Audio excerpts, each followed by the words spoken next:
Welcome to Sleepwalking Over the Edge, which is the third in a series of events exploring the future of public service media for children and young people.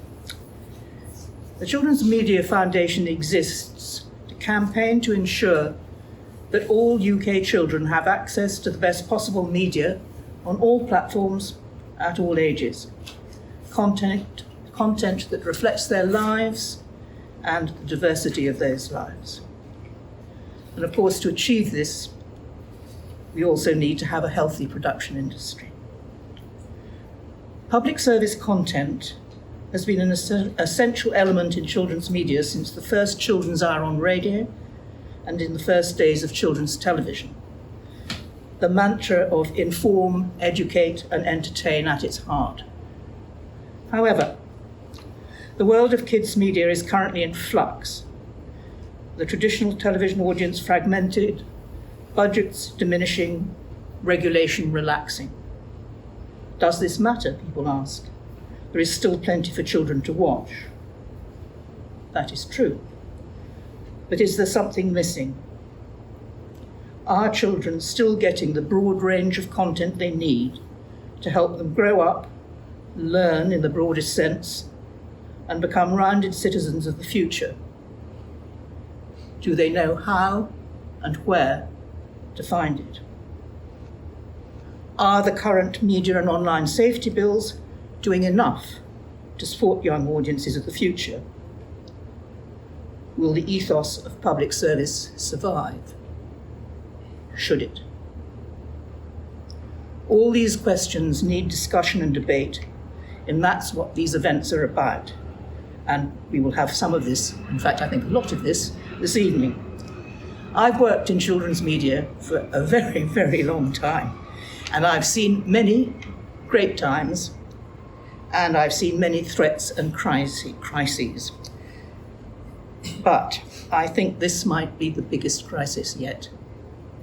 So I'm now handing over to Emma Scott, Chair of World Book Day and CEO of Cultivation Partners, who will moderate this session. Emma. Thank you very much, Anna. It's nice to be introduced by a bit of a living legend. Thank you very much indeed.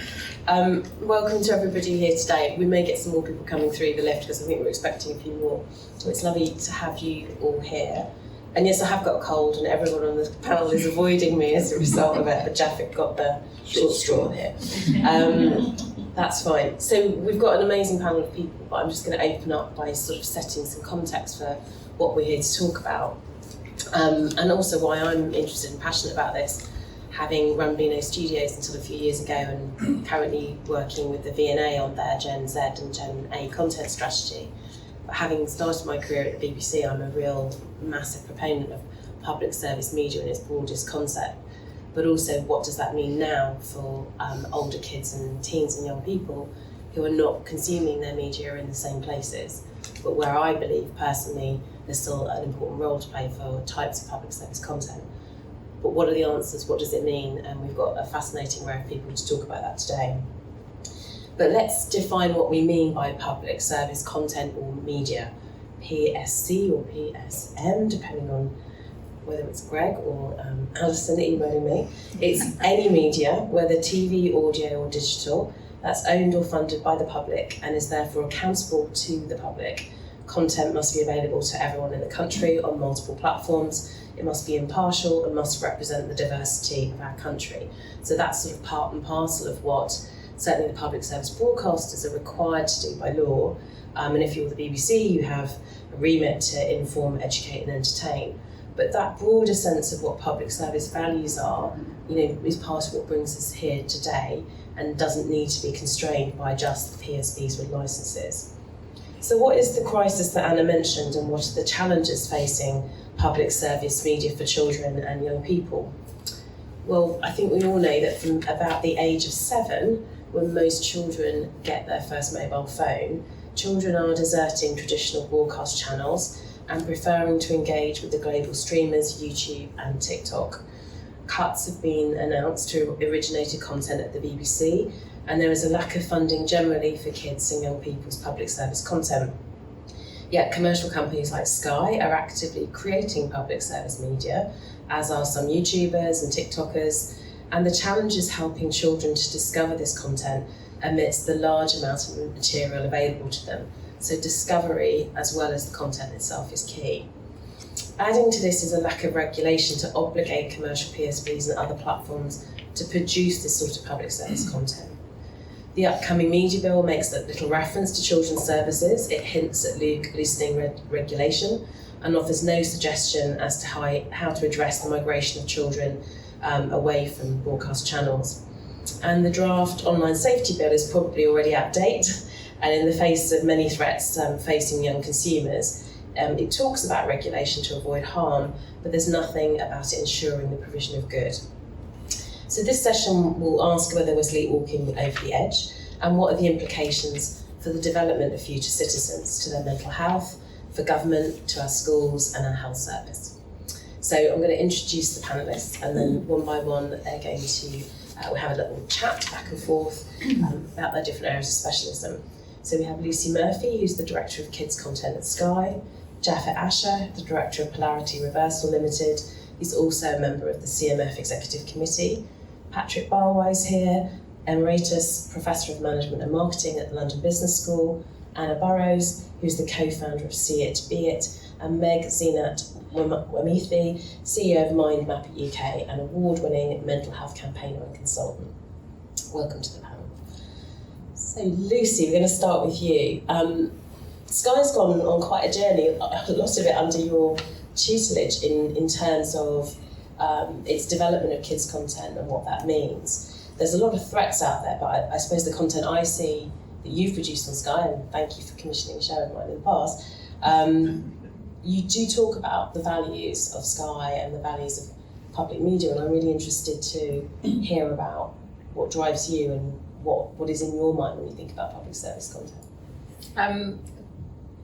What's in my mind? Gosh, many things. I suppose it starts from a point of love for the audience, and I think we're all, we get squeamish about using words like love in a professional sense, but it genuinely, I think that everyone at Sky really loves the audience, whether they're working in the tech team and they're working out the best way to make programming visible and discoverable, or whether they're working in the content team like I do and the best way to make shows that kids actually want to watch. And I think that's one of the biggest issues facing programme makers and commissioners is, yes, things are changing. The type of shows that children want to watch are changing. The places that they want to watch them, the ways they want to interact with them. And not all of those things are comfortable to adults. So the position I take is that we need to look at where children are, what are they doing, why are they there, and then what is our response to that, rather than thinking let's just make a drama and hope they watch it, because actually, we can't lament the past, we have to adapt to the future, and we do that in lots of ways. And I'm forever grateful that I work for a company like Sky. We do invest an enormous amount in content, not just in kids, but in news and arts and drama and entertainment. And kids actually includes a little bit of all of those things, as it should, because children should have a balanced media diet that includes news and includes drama and includes learning opportunities. So yes, a lot of our shows do have a whiff of public service media or content, whichever way you want to look at it, because we're all very passionate believers that children should have access to a balanced media diet and premium quality programming that reflects their interests and allows them to believe that, to grow up knowing that they have a valid and valuable place in the world. And we do this in lots of different ways, and forgive me if I'm going to go off on what feel like tangents, but actually tangents are exactly what we need when we're trying to serve a children's audience. So we obviously have our own platform, and the Sky platform is interesting because I don't just look at our own kids' programmes, what we commission and what we acquire. I have I'm in a fortunate position where we have 9 children's channels, as well as all the free-to-airs, and as well as, including the PSBs on our platform, and we choose to work with the BBC or Milkshake to make their shows discoverable and enticing for children to watch and to choose, and there's a real skill in that. Finding shows will come up, I'm sure, and where children are going to find things they want to watch. But if I look at the shows that we make and that we put on our platform, we make things from 0 to 10 years old. Again, people get squeamish thinking that babies are watching telly, but they are. So if we ignore the fact that some people think that children under 3 shouldn't watch television, when we know they are, then I think the least we can do is make it good, and not just think, well, we're not supposed to be doing that, so we'll let them watch any old rubbish, but just make really good programming, so that they learn to love language and get introduced to concepts that they might not otherwise come across, and learn storytelling and be exposed to natural history and drama and characters that they'll fall in love with and want to follow. So for the very youngest, and actually the youngest audience, under 7, do still watch a lot of linear television. It's why we launched a linear channel in February this year, which bucked the trend. People said we were brave, but we weren't. We were following the audience. We were looking at our data, and it's something we do a lot. And at least 50% of viewing for under 7s on our platform is still linear viewing, so it made sense to have a linear channel. We also do a lot of what I would call off-platform work, because we know that's where children are watching. So we've got a Sky Kids YouTube channel. That's really important because it aids discoverability, it puts programmes beyond the paywall, so that if a child who doesn't have Sky comes across MC Grammar rapping about Key Stage 2 curriculum subjects, then they can find that on YouTube. And we think that helps actually drive our on-demand viewing, because they'll come and watch more. So we embrace YouTube and we work on YouTube.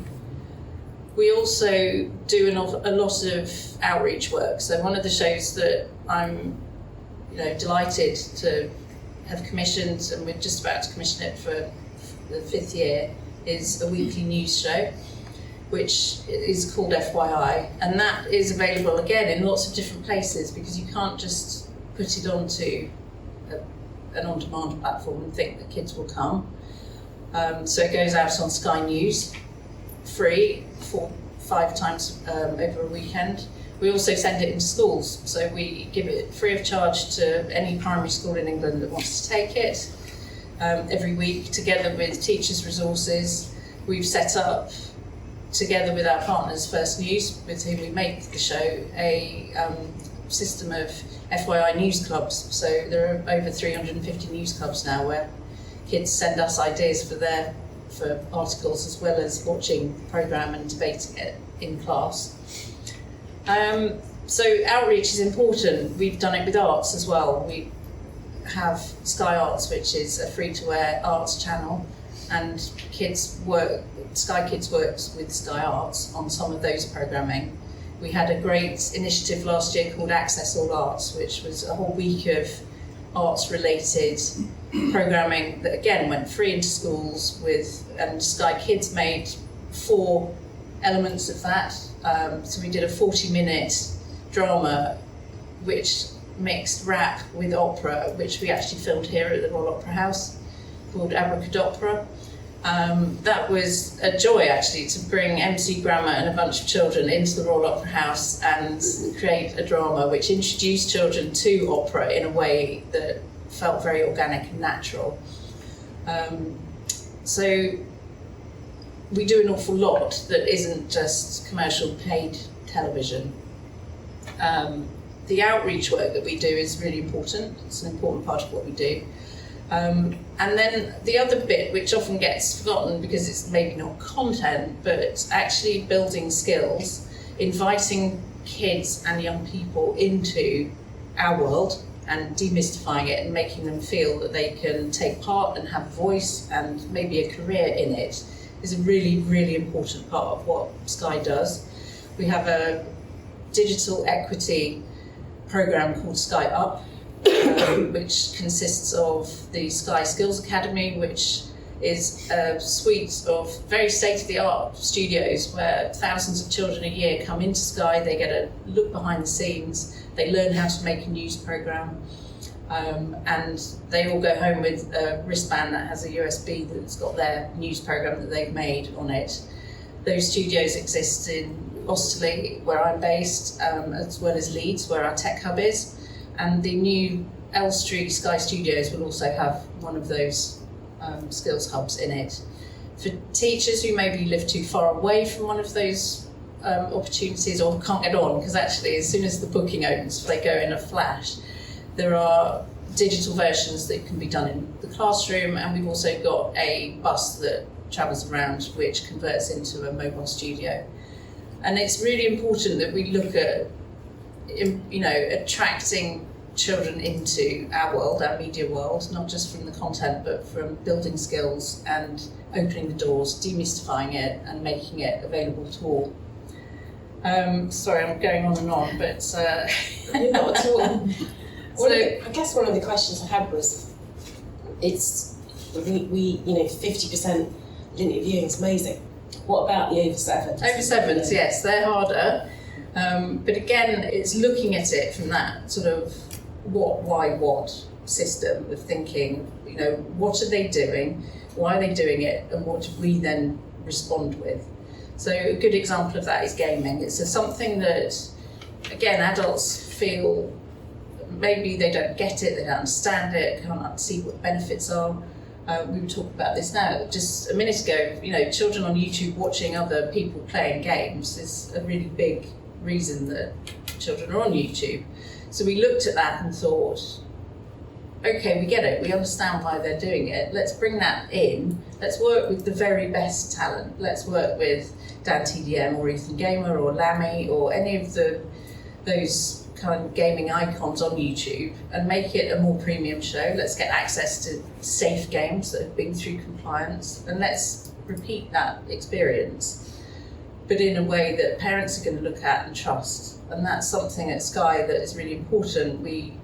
Everything we do is through the dual lens of will kids love it and can parents trust it? And we don't do anything if it's only one of those two things. It has to be both. And we're now in season 4. Kids are loving it, they're finding it, they're watching it, and we'll keep on doing things like that. So that's a really interesting point, isn't it? Trust, that's such a public service value that really unites. And that's sort of taking what works and doing more of it in a trusted environment. Yes, and doing it in a way that elevates and makes sort of more premium. And actually, it's worked so well. We're now, as I say, we're just about to do season 4, and we're learning and enjoying it as well. And it keeps that kind of dialogue between us and our audience, which is a very much an ongoing thing. We talk to our customers and children a lot about what they're doing and why, and responding to it. That's great, thank you. I'm going to use my voice. Japhet, that takes us on to you, because back on.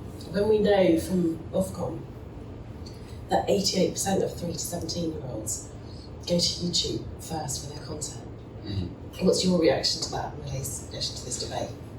Well, yeah, they do. And I was at a presentation a couple of weeks ago by Alan Woodgate from Dubbit, was showing stats not just in the UK, the US, but across Europe, and it's a pattern that's repeated everywhere now. The number one destination is YouTube, generally secondly Netflix, and then whatever the premium linear channel is in that market behind it. And the statistics have changed dramatically even since 2018 to 2022. So this is a pretty much, I think, an irreversible journey that we're on. in terms of the path that 7+ers are on. I forget the numbers, but I think that it's over 90% of 9-year-olds in the UK now have a phone capable of accessing, and generally there's a tablet around as well, which I think is the primary tool for 6 to 12s still. There's a place, I'm here partly in my kind of new role, working with the steering group of the CMF. And I want to mention there's a great piece that Joe Godwin has written. So Joe, for those who don't know, was the director of children's during my time at BBC and before it. He's now joined the Children's Media Foundation too, and has written a piece for the CMC yearbook about some of these issues. And I encourage you to read it, but just to give a small summary, he's very much talking about this specific issue. He points out that CBBC, now going off air, well, there's been a great uproar about the loss of the BBC singers and various other issues around the BBC, but nobody said a word about it. And you have to ask yourself why. Well, the reason why is because it's been put away in a channel of its own. It's less visible to parents, and frankly, as kids are not watching, it's just less visible in homes, and people realise that it doesn't seem to matter so much anymore. It's not part of the cultural conversation. So it's not that surprising. And in the end, Joe argues in his piece that there's no putting the toothpaste back in the tube, there's no way to turn this back. So that's got very big implications for public service broadcasting. His end point is that we should consider whether there are ways to create what he calls a public service algorithm. And I'm not sure I completely endorse this idea. It's interesting, back when I was responsible for development of ideas at BBC Children's, we did develop a safe internet browser, a public service internet browser. And it was very ambitious, it wasn't realistic, but it was potentially possible because we were talking about a unified internet. The idea that you can create a public service algorithm for multiple platforms and multiple businesses, not really that logical, in my opinion. But it's worth a debate to think about how do you encourage the tech companies in particular to raise up the kind of public service content we would like our children in the UK to experience and to discover. It's a challenge though, it really is. Yeah, so I think I've done, does that feel about right in terms of what Joe wrote, those who've read it? Yeah, good. We won't go on to AI and what the implications for that are. No, don't. But we should, actually. We should, yeah. But before that, we're going to talk about what content kids are actually watching for over 7s, but what you think the opportunities are. What kids are watching in the 0 to 7s bracket? No, over 7s. Over 7s, okay. There's a lot of great, the thing is we worry that there's no great content out there, that they're all watching terrible things. But actually, they're mainly wanting to hang out with their friends, play, and often get that same kind of playground currency that we used to talk about in public service broadcasting, still do. So, I'm sitting in today for Maddie Moat, who unfortunately couldn't be here, and Maddie is well known to CBeebies viewers in particular, but she has a decent following on YouTube and on TikTok, doing what is effectively public service programs, which have a global reach now, and send exactly the kind of content we would like our kids to be finding in those environments. But at the same time, there's huge amounts of great stuff out there. Lucy just referenced gamers that have come into the ecosystem of Skype, who almost certainly have huge followings, and MC Grammar and so on and so forth. But for me, there's almost no hashtag you can't put into YouTube where you won't, or TikTok, where you won't discover something that we would consider to be public service value media. So, for example, yesterday I was just wondering about, biology. What do you get when you put biology talk in? And lo and behold, I find a woman called Biology with Olivia. Fantastic. The woman had several 100,000 followers. She has taught millions how to pass GCSE biology. Her videos were short, entertaining, to the point, they were great. Like, wow, if I needed that right now, boom, there it was. And there was a community around it, and kids commenting with each other, sharing their thoughts, supporting each other. that kind of agency is super important to that age bracket. There are people like Dan Snow. His history hit is very popular on TikTok, and actually pretty great.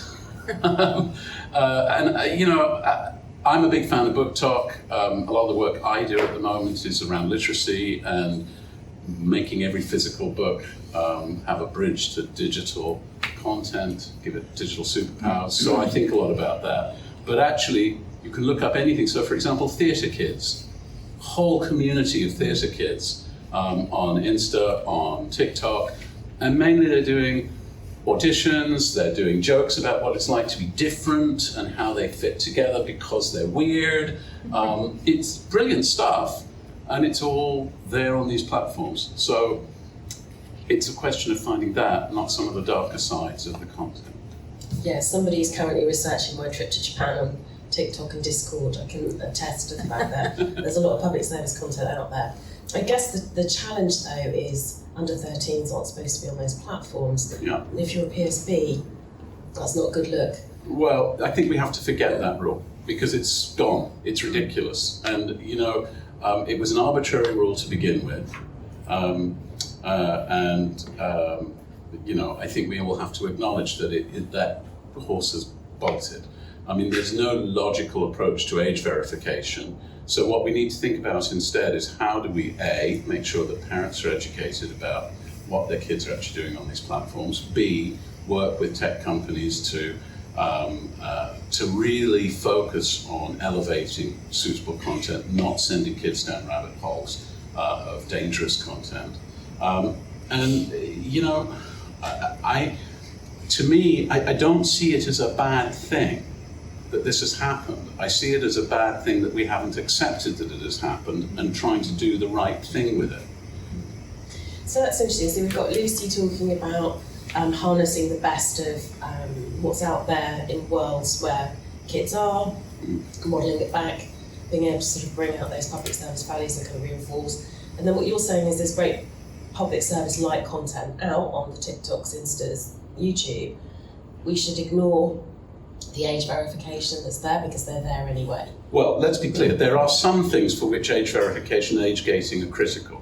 And that's part of what the online safety bill is about. We all know what they are. Certainly the 18 plus issues and content and so on. There are free speech issues around some of that stuff, which we're not going to get into here, but suffice to say that that is really important. The opportunity lies, I think, you won't talk yet about AI, but we are going to get into an environment of more and more smart, personalized content.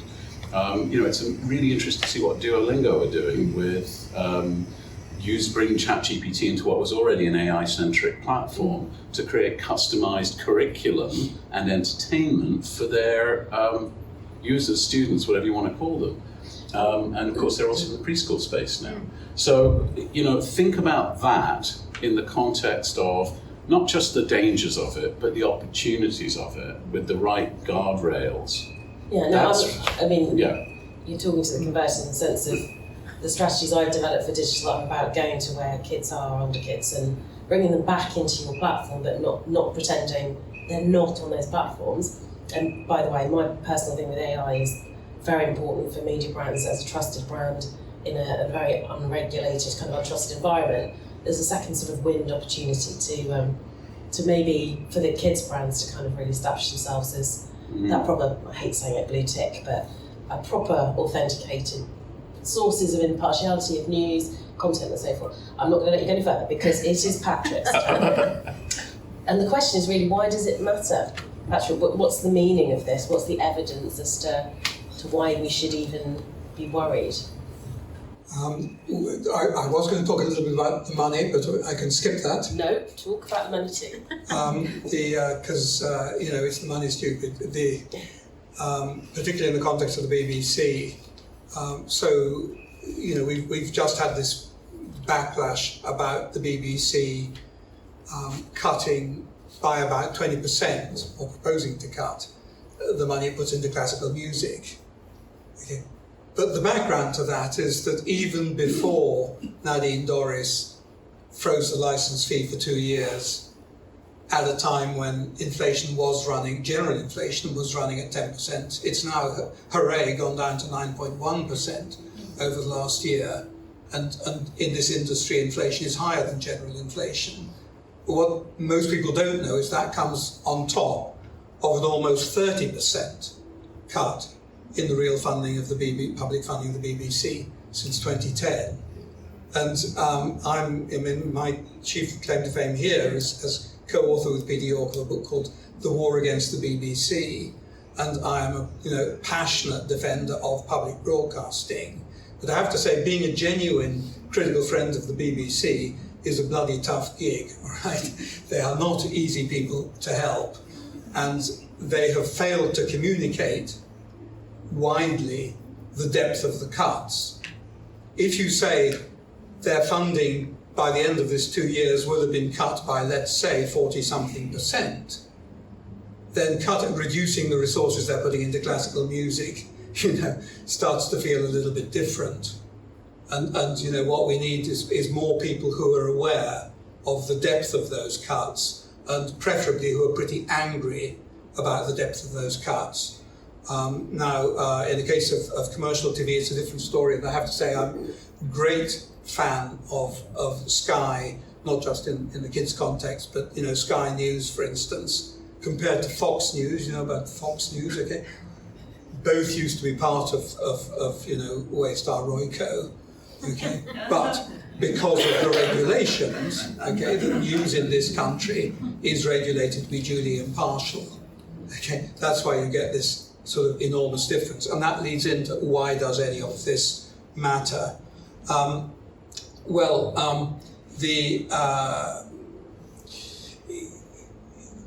We do have some evidence that public service broadcasting matters in terms of sort of the public. It's something here we sort of refer to in the book. There's a brilliant study, 18-country study by the universities of Zurich and Antwerp, which was looking at what are the factors in the political and media environments in different countries associated with resilience to online disinformation. And one of them is the size of the country, okay? And clearly having populist media, having an already polarized society and so on. But having strong public media was one of the main factors. In fact, it was one of the most strongly correlated factors with having a public which is resilient. Now, the UK does pretty well on that. We come just after the Nordics. We're sort of alongside Holland and Germany.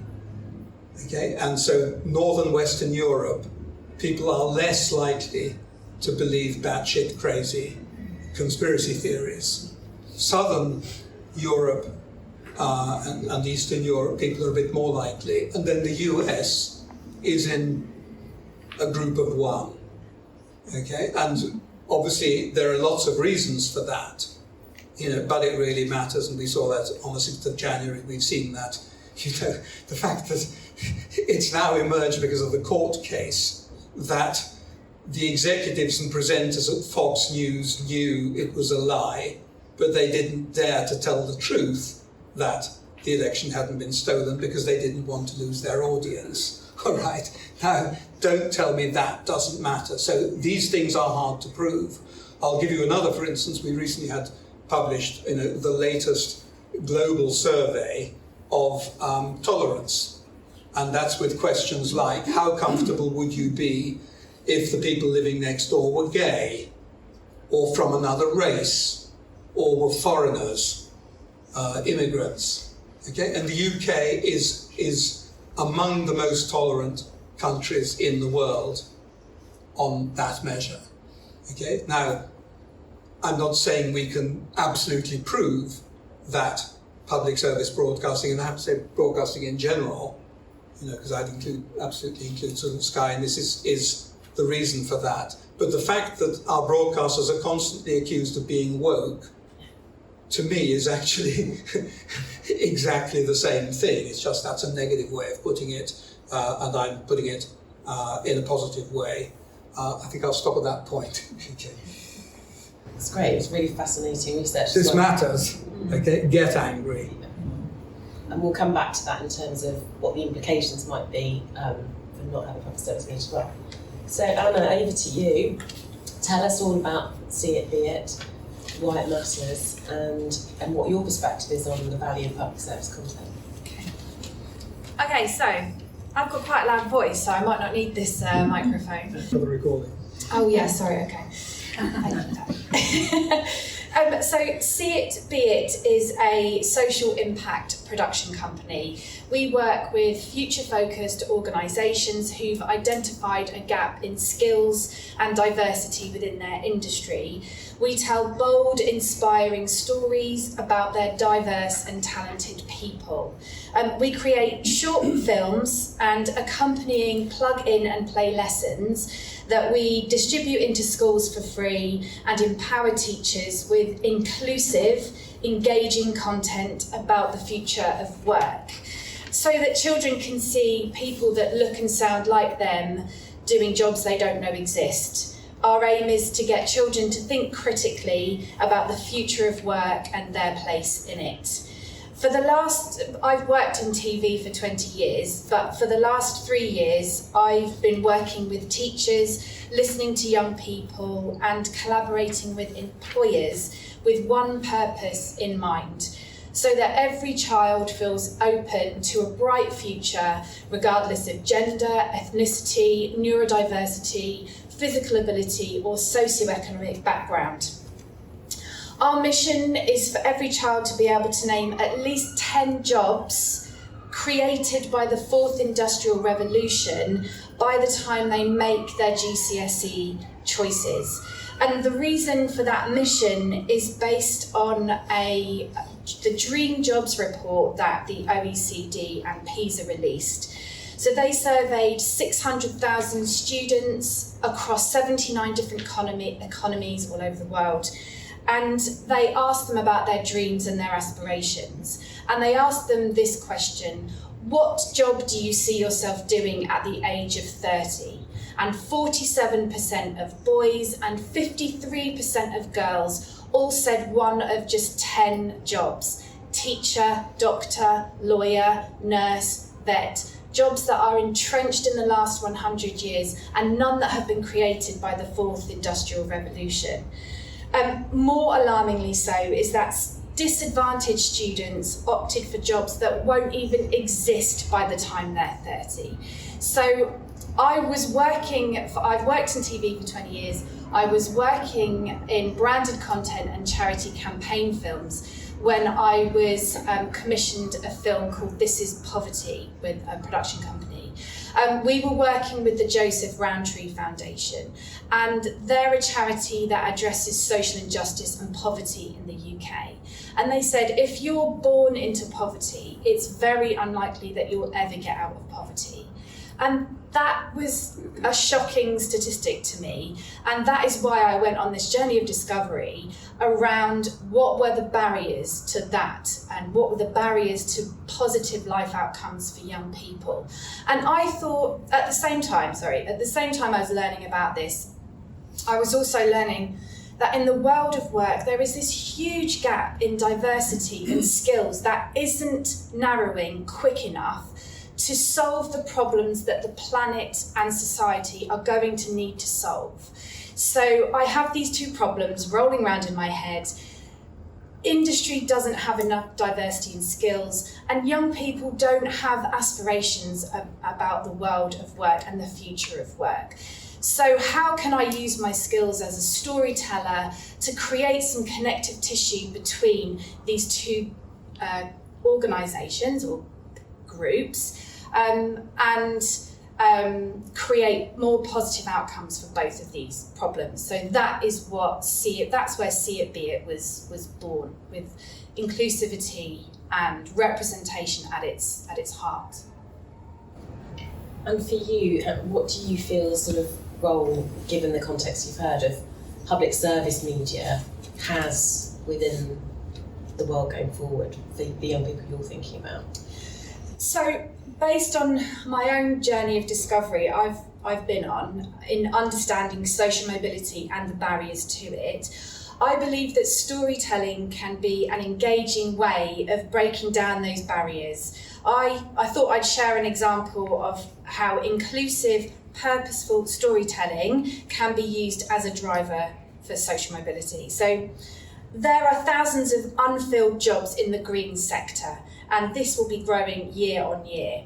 And while the issue grows, young people are saying that climate change is the most important issue in the world today.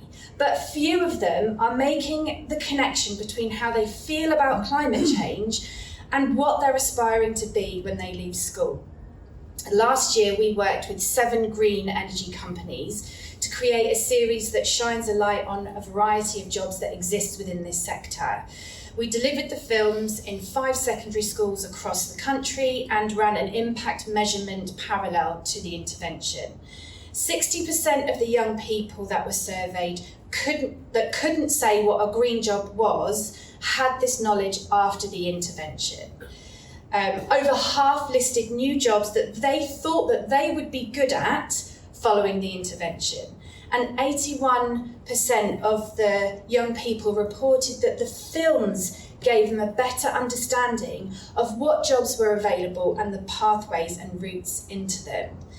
Now they have seen people that look and sound like them doing jobs they don't know exist, they're able to connect who they are with the future of work. And I'm not suggesting that all content should be about careers, but according to the OECD, very little changes in aspiration between the ages of 7 and 17 unless a mindset is challenged and disrupted. I believe that children and young people should have unfettered access to quality, inclusive, purposeful content that empowers them with stories that raise their aspirations and challenges stereotypes. Because when you remove the barriers that society has embedded in young people from such an early age, stereotypes are embedded between 5 and 7 years old. I'm sure you all know that anyway, you're able to drive better outcomes for them, both socially and economically. Thank you, that's really powerful stuff, thanks very much. And Meg, that leads us to you, absolutely last but not least. Oh my God, we've come to me. I was just sat listening and like, oh my God, learning so much as well. So we'd love to hear about your journey, what you do, and particularly around the context of mental health, which we know in the context of public service media can be very powerful when played in the right time. So definitely. I could talk forever, so I'm going to keep it really brief just so we've got time to answer questions as well. But as we were saying, my name is Meg. I'm the founder and CEO of Mindmapper UK. I'm also the CYP Head of Strategic Programs and Innovation at Mind, and I'm also a mental health practitioner and consultant. So the things that are really, really important to me and break my heart and keep me moving every day is that I'm really passionate about young people, mental health and education. And actually, when we think about media and representation and content, these can really impact your mental health. You know, we talk about diet and your media diet, but what you see is what you eat and what you consume can really affect, you know, your well-being, your emotion and your thought processes. So I guess to talk a little bit about Mindmapper and also why this is really important for well-being is Mindmapper is an education company. We built a curriculum that provides young people with engaging, practical and actually really useful content that can teach them how to live mentally healthy lives. What we noticed, especially as a young person myself, is that you can go through school knowing how to apply for a job. I can go through school knowing my study skills, and I can go through school knowing what I want to do next, but not being mentally prepared for that next step. Whether that is that transition from primary school to secondary school and feeling really anxious but not knowing what to do with that, or when you're bullied, how do you have a conversation about your emotions and feelings? Or actually when you're an adult and you're going into the workplace, how do I manage stress and burnout? Why is it when it gets to crisis point, that's the time that we need to kind of speak about these things? Why are we not doing more for early intervention? And a lot of these things and, you know, conversations about well-being and, mental health and actually mental illness could have been prevented actually by education. And one of the key things that we're doing at Mindmapper is actually one of the key things that we can do to solve and actually provide early intervention is by educating young people. How can you solve something that you don't know? How can you manage something that you don't really quite understand? And that's for parents and adults as well. So I think that's a really, really key thing. And we do that through programs, workshops, and these mobile hubs. So we've worked with about 10,000 young people directly, teaching them in our curriculums, but we've worked with over 50,000 young people across the world. Why is that important? It's because I was one of those young people myself. When you look at me right now, I might seem very confident. I'm absolutely not. And I might seem very put together, and I hope I look put together today. But actually, I have a mental illness, and I was one of those young people that definitely got left behind and in the system and didn't really see people that look like me. I'm very, very high achieving, so I got all the grades, went to the best universities, but actually really struggled behind the scenes. I didn't see people that looked like me, and actually some of the people that young people see on the screen, they have their own mental health challenges, and often that's the conversation gets left behind. So I have something called borderline personality disorder, I have social anxiety, I suffer from depression, and I'm also a recovering anorexic. Trigger warning. I was 14 when I had my first suicide attempt, and then I had my second at 16, and I thought, oh my God, and I did access support, but again, being that young person, you'd often be told, like, how can you be depressed? You're so young. How can a 13-year-old not want to be here anymore? And actually, if there was representation, which there is so much more now, I wouldn't have felt so alone. I wasn't the anomaly, actually. There's so many other young people that were being affected like me, but feeling like you potentially were the only one. So the question is now, how does the media impact that? And I think one of the key things isn't that the media or social media is bad. It's about teaching young people around digital literacy and actually digital well-being. How can they manage it? And I think with the right tools and skills, it's actually quite a beneficial place to be in. I told you I could talk for England, so I'm going to stop. Thank you. And so I suppose it's sort of taking forward that thinking, further, and we'll talk about it in the next set of questions about what will the world be like without public service media. But, in this fragmented world of social media, and then we've got traditional broadcasters, what do you see as the kind of role for younger people? Like, where do you see people getting their information at the moment? So I think even in our schools and what we work with, and when you ask young people what they want to be when they grow up now, every single young person in the classroom will be like, I want to be an influencer, I want to be a content creator. And I mean, when I was at school, that was completely different. You have people potentially say that they wanted to be a footballer or they wanted to be a doctor or a lawyer, and it's changed drastically. But it's also a really positive thing, because when you think about what content creators do now, they're educators. They may not be teachers, and a lot of them don't have the qualifications, but they're exposing young people to conversations that often would happen in the playground or behind closed doors. So actually young people are accessing so much more information, it's democratizing. But as a young person, when you look at me, I'm black, I'm young and a woman, often on mainstream media you wouldn't see someone that looked like me. Actually on social media I can find people that represent me and my voice, and it feels really nice to be seen and heard in a way that often wouldn't be. So my challenge is, how do you bridge the gap? So there is a lack of regulation, and schools are really struggling with this at the moment when we think about conversations around Andrew Tate. And I know we challenge it with staff and with parents that it's a good thing that they're exposed to this as well. It's the same way that as a young person, and particularly during COVID, you couldn't necessarily switch off the news. It came into your house. Even if you wanted to switch off and close the door from the outside world will come into your house. And actually, it's a good thing that we're having these conversations. Why is it bad? In the same way that if young people were only told to eat vegetables as part of their fibre day, and there was no rhetoric around why it's bad to eat junk food or why it's really good to have a balanced diet, they wouldn't do it. It's around exposing them and educating them on what's right and what's wrong. I think something that I'm seeing that's working really well, and I think charities are doing this really great, and I'm not just saying that because I work for a charity, it's actually how can we reach young people where they want to be reached. So I'm a really big advocate of no conversation about them without them, so no conversation about me without me. And I think actually as broadcasters, how often are you actually speaking to young people? When we built Mindmapper, we didn't want to just assume what young people wanted. We asked them, we did a whole survey with around 25,000 young people, and we asked them what do they think is the biggest challenge for young people their age, and also what's the biggest challenge for their mental health, and how would they want to have it solved. And they said education and also representation. So I think the big thing is young people love social media at the moment, and it really does have those bite-sizable content. When we think about it from a well-being perspective, you've got like Dr. Alex George making really bite-sizable content, but you've also got the clinical psychologist Judy Smith. And it's like, how can you bridge those two gaps? How can you utilize influencers, which will entice them to come to these platforms, but actually match them up with experts? So something we did this week for Mental Health Awareness Week is we had Will Poulter, the actor, and I thought, okay, how are we going to change this? We want to bring young people and have a conversation about anxiety, but they might not come if you just say we're going to have a conversation about anxiety. So we did a private screening of Guardians of the Galaxy. Will Poulter is very open about his mental health and how he was diagnosed with anxiety, OCD and depression as a young person. And when you watch him on the screen as a young person, you're going to be like, he's amazing, he's got everything in his life, he's this big superstar. How could he have anxiety? How was he bullied at school?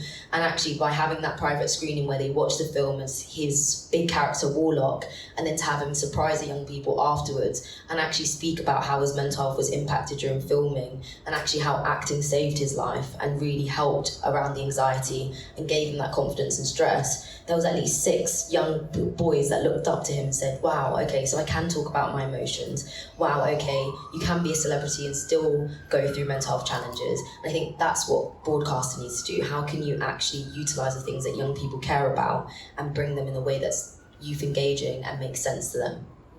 I think they're really good points, because I think if you look at the sort of, I'd say, campaigns that work incredibly well on TikTok, mental health, it has its black side, dark side as well, 100%. But it really is very powerful, isn't it, when influencers and celebrities sort of garner that, and I think that's something broadcasters can learn a lot from. And I'm really struck by this point that everyone's saying is go where the audience is. In some cases with broadcasters, bring them back to where you are, and what you're saying on top is use influencers, use the kind of authority figures, but within the places where they are. So when we come on to the next session, we're looking forward to you telling everyone what the answers are for going forward. So that's everyone's take from the panel on the first question. Going on to the last question, what would life be like in the future if Generation Z, A, have no access to public service content? What are the implications for them, for culture and society? And kind of specifically, we've used lots of examples of great public service content, but how do we make sure more kids can see that content? So, it might come in a guise that we wouldn't expect. It might come in a programme that encourages conversation between parents and their child that you might not expect. It might come on platforms that you wouldn't expect. I think there will always be public service media. It's just not going to be the way it was before. And of course, we're all here because we think it's important. We wouldn't be here if we didn't. So we are, in some respects, preaching to the converted here, but the need to make high quality, premium entertainment that tackles subjects is important. At the moment we're making 2 series with the National Autistic Society so that we better represent autistic children, and that not just that they have something for them, but that anyone who has an autistic friend better understands them, where any parent who might have, it might be an autistic child in the school and they don't know how to communicate with them, is better able to do that. So it's really important that we do that, and also that we understand. I went to a fantastic session yesterday which Bloomberg ran with the NSPCC and Ofcom and Common Sense Media, and that was all part of mental health and social media. And as part of that, with the most fantastically eloquent and passionate and brilliant young people, as part of the NSPCC Young People's Board for Change, talked about the willing ignorance that adults live in, because social media is not an option for children and young people. It's vital, it's part of their lives, and we cannot be willingly ignorant. We have to understand it. We have to not understand where they are, but why they're there and how we respond to it. And it's not going to be the way that we may recognise public service content, but we have to be in it with them, understand it, and help them through it.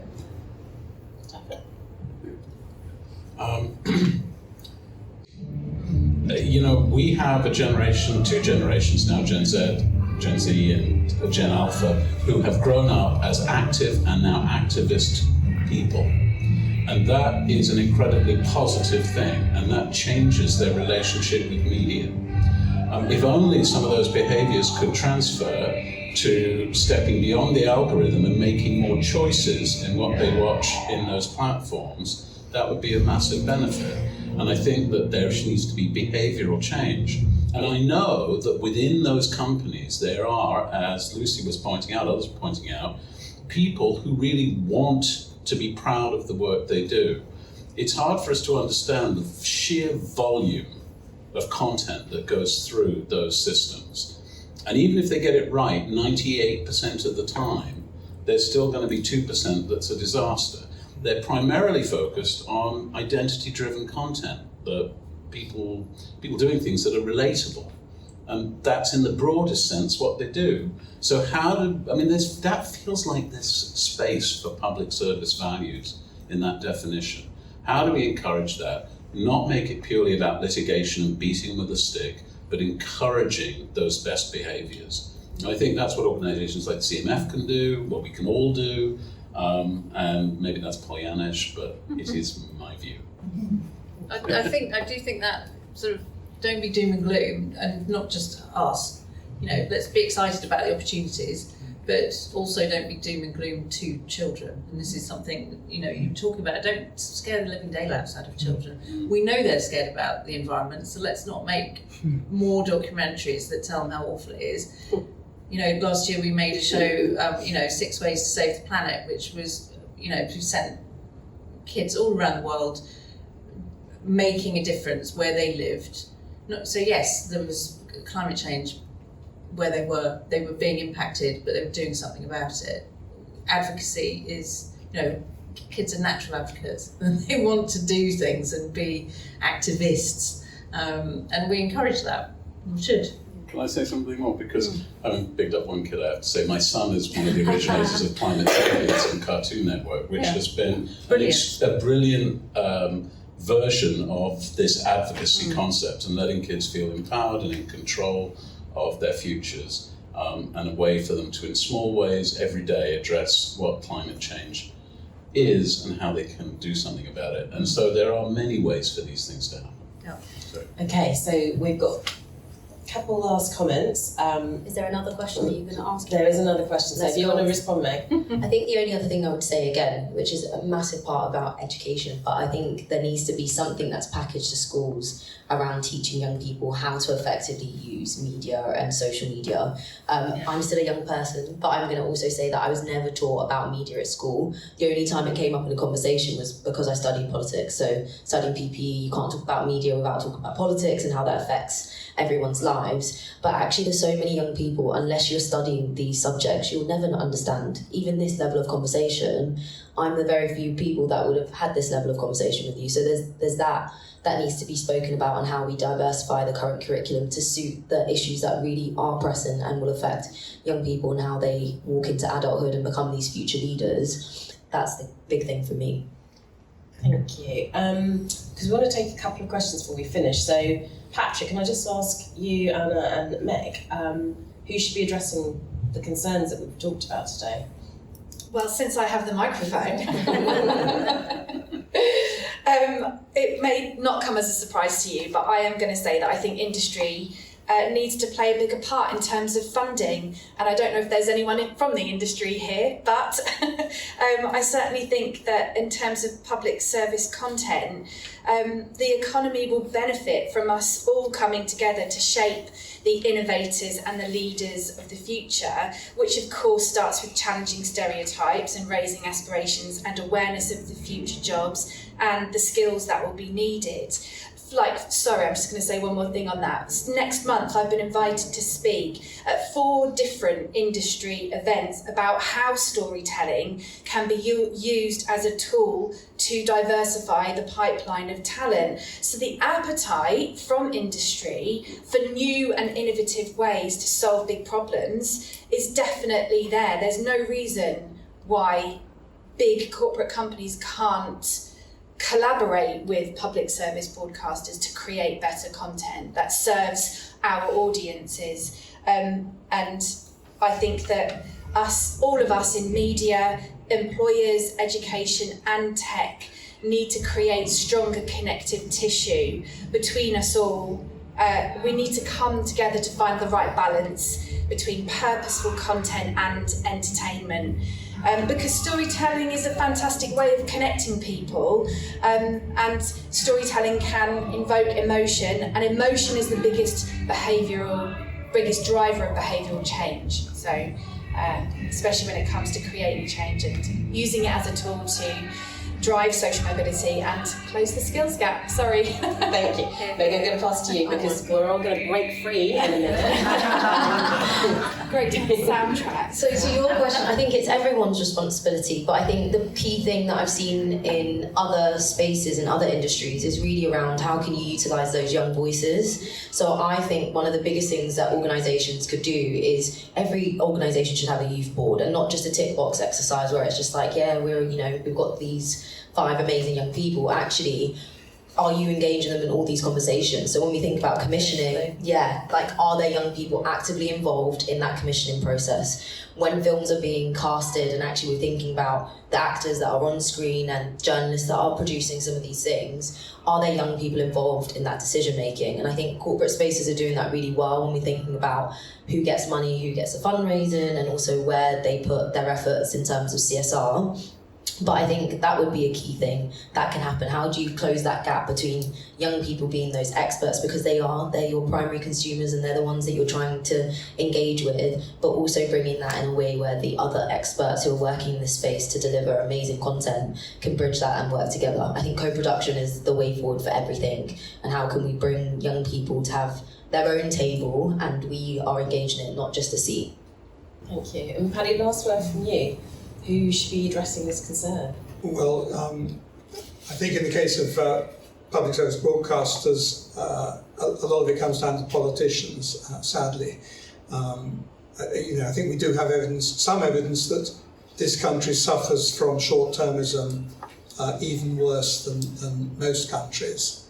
The piece in today's Financial Times about house insulation. We have among the worst insulated houses in Europe.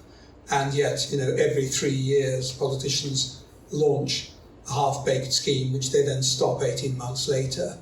And, you mentioned healthy diet. Free school meals. Yeah. Okay. I think kids' TV is rather similar to that.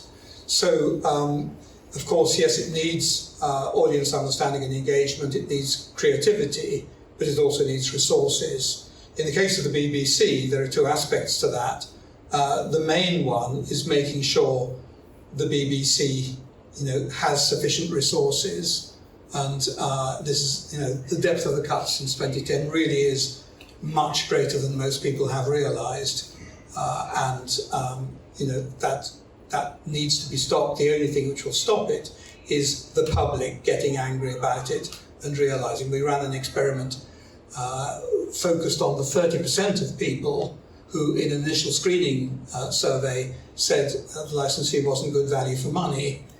And after 9 days with no BBC, in 2016, 68% had changed their minds. When this was repeated last year, the proportion was 70%. And the bloody BBC has not communicated that. They didn't even get it into The Guardian. It was actually covered by The Times. All right, so your friends at the BBC put pressure on them. I would not want Tim Davis' job. I actually think he's a good DG in a very, very difficult context. But we need to make sure that the BBC in particular has enough resource. We also need to make sure that the commercial PSBs put resource into kids' TV. and don't say, there's no point anymore. It's all, it's all YouTube.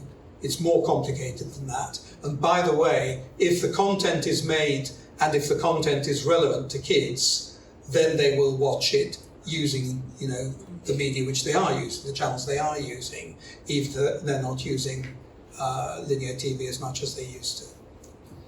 Thank you.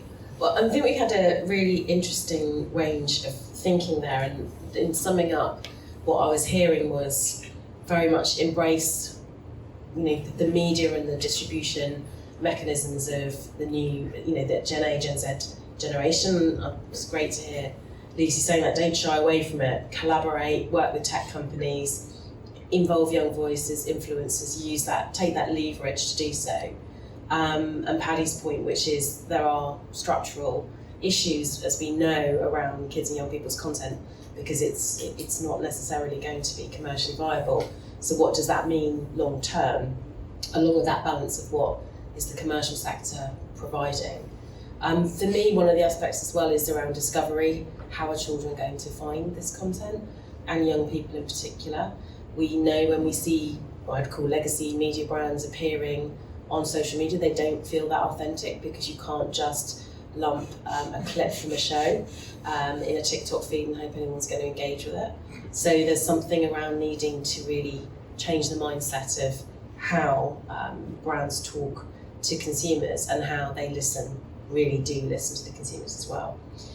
But that's enough from the panel for now. We'd love to take some questions, so I hope there might be some out there. Go on, somebody go ahead. Oh, At the back.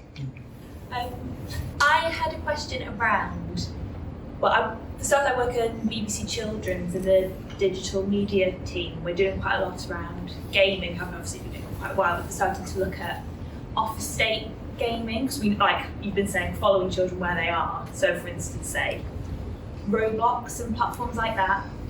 I just wondered if you had a bit, any thoughts around best interests and the public service broadcasters looking into children's best interests against following what they're interested in themselves, and that's, not to be scaremongery about gaming and just, gaming's really negative, Roblox is negative. But how do we balance those two things from a public service broadcasting point of view? How do you keep the values and not just become a nice voice in platforms that you have no control over and you're just chasing, I suppose? How do you still be a leader? So is it twofold around embracing alternative platforms, and then how do you show up in those platforms? Yeah, I think so. Maybe it's a slightly muddled question, but that's it in a case. Japhet. Yeah, I mean, correct me if I'm wrong, CBBC has one game on Roblox? Yeah, Yeah. currently. Right, which is crazy. I mean, I don't know why they've only got one mini-game presence on Roblox when so many children are there. I do understand the issues around the platform, and Minecraft is interesting and probably a bit more public service, so it's not where kids are hanging out in quite the same way, and so on. But I personally, I set up the 2 YouTube channels for BBC Children's as the last thing I did before I left. And at the time, there was a rationalisation that we were doing it with bits that would lead people back to iPad. I never really believed that would happen. And I always assumed that people would clock that pretty quickly and start putting full shows on there and making and embracing the platform for a whole bunch of reasons. And I think the same thing is true with these game environments as well. There are dangers there, but there are opportunities to create amazing content there. And Roblox Education is a huge part of Roblox. There is a library in Roblox where kids can write books, which are moderated, and you can go and sit there and read them and then play a game of chess in the library. Minecraft has the Uncensored Library, where journalists from around the world who are censored in their own countries publish their journalism. That's not for children, obviously, but even the poor fellow Khashoggi had his stuff in there from Saudi Arabia. So there's all kinds of ways that these game environments, which are really about social communities coming together around, in kids' case, play primarily, are powerful. And it's not a good idea for the BBC not to be part of that. In fact, a big voice in that, because that's the BBC's pastoral care for kids means it should be there, in my view. Yeah, happy to. So I was just, so I was thinking of two things. I remember watching, I can't remember what his name is, but it's a viral Twitch clip of one of the biggest gamers, and one of his fans comes on while they're streaming, and they end up having a really authentic conversation about bullying and growing up with anxiety and feeling like the odd one out, and that was amazing. How can you imagine a normal twitching kind of game conversation turning into something that was really educational, and all of the people that were streaming, there's like 2 million to billions of people watching that, having that conversation. So it was in a very authentic way. So I think the big thing is, how can you be really authentic, but also make it engaging and playful? And I think the other thing that I was thinking about, which could be a very good idea, is like a kid's version of like Gogglebox, where you're able to see other people that look like you. Because the big thing for young people at the moment is FOMO. If you are not watching the same things as other people in your classroom or on the playground, you feel like you're being left out. So if there's something that works really well, it's such a strange thing to be in, and I would never think that this was something I would be enjoying growing up, but watching other people watch TV, if there's something where it's other young people that they can either recognise or just look like them, identify as them, watching different TV, that's a way that they get exposed to good content. And I don't know why it's never been thought of before, but that would be a very, very good idea. So is there something that you guys could be doing where it's almost like tricking young people into a way that kind of looks almost as if they're at home with their friends, and actually it's changing their behaviour in a way that's subtle but is also really positive? It's behaviour change, that's what we're really talking about, and I think there are really innovative and creative ways to do that that look quite fun. Lucy? No? I think Caddy's definitely a Roblox expert, I can see it. The only thing I would add is actually picking up on a point you made earlier on if kids are in those spaces and they're not necessarily safe, teach them how to don't react to an issue once it's happened, be proactive. Mandate schools to teach, gaming literacy in the same way we teach media literacy, so that if age 7 they find themselves in A scary position, they know what to do. If they see someone being bullied on a social platform, know how to speak up, know how to defend, know how to report, and that's what we're not doing at the moment. Can I add something too? First of all, I think the Gogglebox for kids is an awesome idea. First of all, I just wanted to claim if it happened, Yeah, that was my idea. Your idea actually means... Have you got the IP then? But, It's on camera, so that's my first step, don't worry. Talk to your lawyer. I'd also just add, it's been, I think, 2 years since we put out the Children's Media Foundation report on the future of public service. And I wrote a piece for it which was about giving kids a voice in commissioning. And effectively taking a bit of a Kickstarter approach to commissions. But the point of it wasn't just to give kids a voice and get their opinions, but also to make them advocates for the show, so that they would share and talk about them. And even more than that they would begin to understand there was a connection between this and the license fee as they grew up. Because, honestly, once a child passes 14 or 15, the relationship with the BBC, for example, is practically non-existent, except for maybe going and doing a bit of a revision on BBC Education. So how do they remember that value now and think as they get older, well, actually, I should pay this? Giving them a voice in those choices and making them feel a part of the process and seeing other kids really care about the content is a great way of doing that. Sorry. Hijacking the mic. Any more? We've got time for one more question. Come on. Someone be brave. Oh, front row. No, not you. Just taking Lucy's point, everybody in the room is engaged and cares. This is not the audience. I wonder if you thought deeply about advocacy and effective advocacy, because 2 examples occur to me. One of my heroes is a lady called Nadine Burke-Harris. She's an American child psychologist, and she's very articulate. She's done a TED talk on, they know categorically the direct relationship between adverse childhood experiences and poor life outcomes. And the more you have, the poorer your life outcomes are. It's not hypothesis, it's proven fact. She's been shouting it from the rooftops for 20 years in America, and it's changed almost nothing. Talk about Hans Rosling talking about public health and trying to get people to give their instincts on vaccination rates, access to electricity, how long girls stay in school. The reality of the perceptions and the reality are very different. So this is about advocacy. Your point about Fox News and Sky News is fantastic. There's a regulatory framework in the UK that protects. If you put regulation and funding together, it's about politicians. And the politicians are poorly motivated. They're not good actors in this sphere. How do we know? Look at the last 10, 15 years of public service broadcasting constraints on ITV, funding of the BBC, which, as you say, has been decimated. The problem with the whole picture is we can have all the facts, we can make the advocacy intelligently, but actually having the facts doesn't create behavioural change. Is there a new paradigm we can come up with that can replace the old paradigm where preschool broadcast and preschool television is not just a luxury or a nice to have, it's not classical music, it's the direct social cohesion that leads to resilient children, lower mental health difficulties, more resilience when people get into a tough place in social media, and a society that is more compassionate, more equipped, more able to think critically. Because there's a lot of people in this room, you go to the all-party parliamentary group, who are very articulate about the facts, but the facts are not displacing the paradigm, which is this is a part people can afford to ignore. Have you thought about how we can, the advocacy itself can be more effective and get more tangible outcomes? Well, obviously, I don't have a silver bullet for that.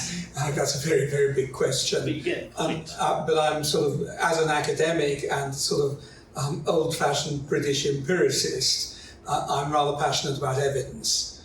And, in the case of free school meals, again, fascinating thing, we had a natural experiment which was to do with Jamie Oliver, in Greenwich, and Jamie Oliver, being Jamie Oliver, went a bit over the top,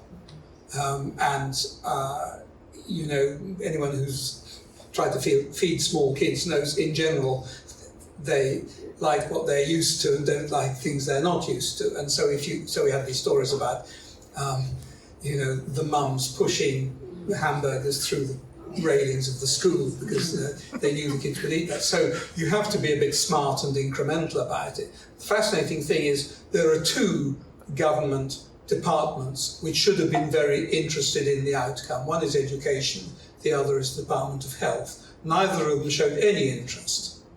But a couple of academics after the event went back and looked on the data on attendance and so on and compared it with 5 matched other inner London boroughs, and they did find evidence of an effect.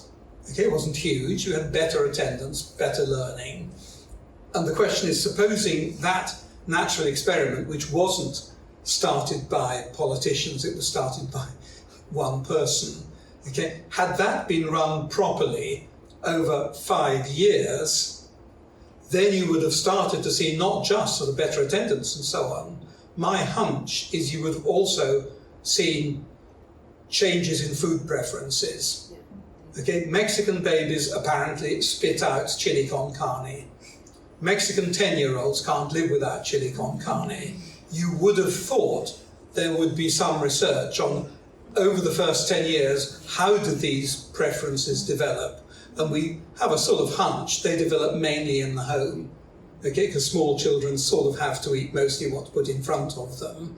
And then they also have, role models in the home. My hunch is that the same-sex parent, if there is a same-sex parent, is sort of the great role model. So little working-class boys want to be like their dads, and similarly with mums. But that's only a hypothesis. So we need to put the evidence together, and that is, I think, the only way in which we will get, the more sensible politicians to take notice.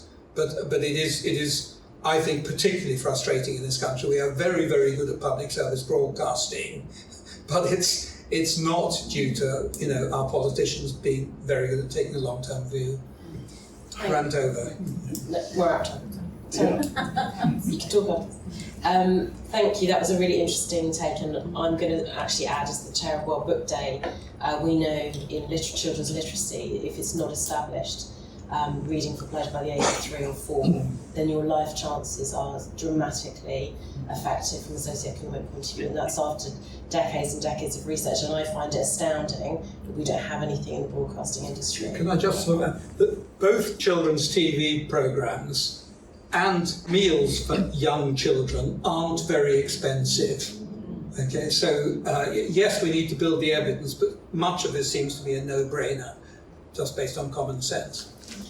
Thank you. Thanks very much for the answers. So we're coming to a close now, and I'm reading out the piece I've got to read out, which is CMF recognises, of course, there is fantastic public service content available for our children on BBC services and the commercial PSBs, but funding is getting harder all the time, and more support is needed from the government and elsewhere to fund this and to help ensure it's discoverable on all platforms. The CMF calls on the government to wake up to the threats of development for our children and young people as healthy future citizens if they aren't provided with culturally relevant content where they can see themselves and their lives reflected, and to wake up to the social and economic threats to our country if this generation does not grow up feeling recognised, heard and valued.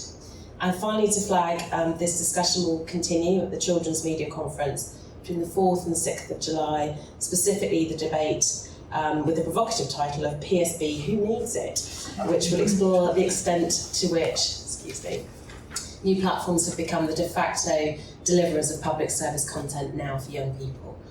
I'd like you to put your hands together and thank our fantastic panel. To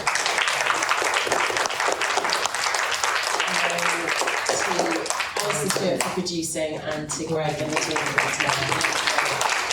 You can take a drink.